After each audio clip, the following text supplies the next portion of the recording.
this section, like 8.2 partial derivative, what we're gonna do, we're gonna find the partial derivative. The main part of it is about the derivative of the function, but this is a function of two or more variables.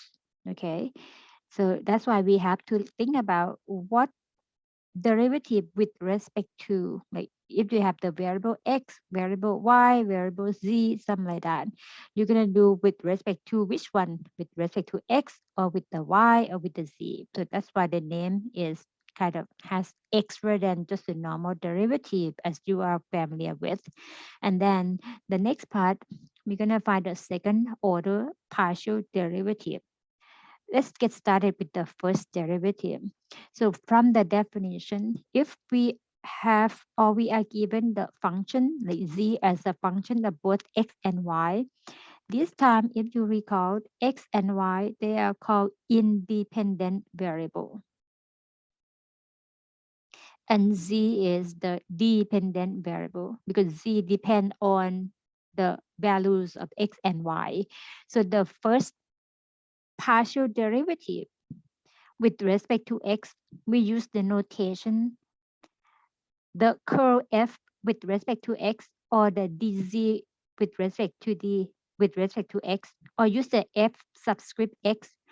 The curl notation is just the operation, like it's the same as d by dx, but d by dx for the function with, let me write it this way, for function of one variable.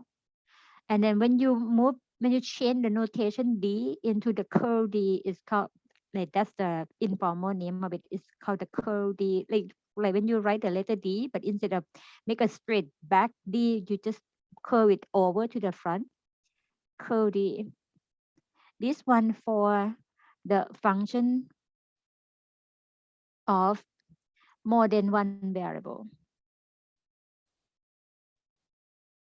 Okay, just a different. You use it for the function of one variable or multi-variable.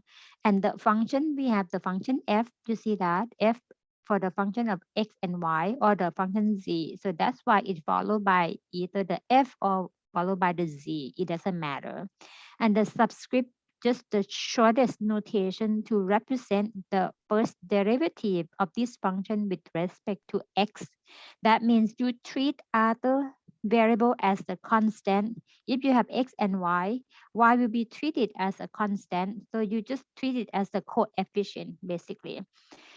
So you have multi notations. You have more than one notation to represent the first derivative of the function of more than one variable. So that's why they have the particular name. It's called the first partial derivative. That means you have to know which one, for the x or for the y, as a partial.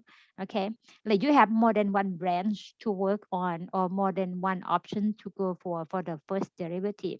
And then the same way for the first partial derivative, first partial derivative with respect to y, similar notation, the derivative of the f with respect to y, or derivative of the z with respect to y, or the f lower, I mean subscript y. And if you do with respect to y, x is treated as the constant. Okay, just keep an eye on which one you are focused on. Other variable will be treated as a constant. Okay, so the name is called first partial derivative because you do the first round of the derivative. Partial means you have to identify which one you're going to do with respect to x or with respect to y.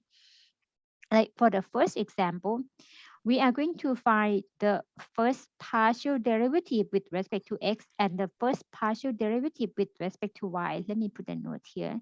So this is the first partial derivative with respect to x, and the second one is the first partial derivative with respect to y. That means for the with respect to x, you're gonna treat y as a constant, and for the one that with respect to y, you're gonna treat x as a constant. Okay, we're going to do one at a time. For the given function, the f of xy, and you can name it as a z if you want, it doesn't matter. So the name of the function, either use the f as originally assigned or the z. But f, to see that, depends on both x and y. Your goal is to find the first partial derivative of the function with respect to x, or you can write it as the f subscript x, has to be subscript, not in the same level. Okay, this one means you're gonna find the partial derivative of the expression 7x to the power 8 minus 2 times y to the second minus 5. Think about this as the normal way as you find the derivative. When you find with respect to x, you're gonna treat x as a constant. Y and 5, they are, oh no, you can treat x as a variable, sorry, and then y and other thing gonna be treated as a constant. Okay, so basically you have only one term to take care of. So the derivative, you see the x here and the x here, right? Other term has no x, so they will be seen as the constant. So the derivative gonna be the derivative of 7 times the derivative of x to the power 8, which is 8 times x to the power 7. And then the next term going to be 0. The next term going to be 0 because they are treated as a constant term. And then simplify it to be 56 times x to the power 7 as the first partial derivative of the function f with respect to x. Okay? All right. So that's the first one.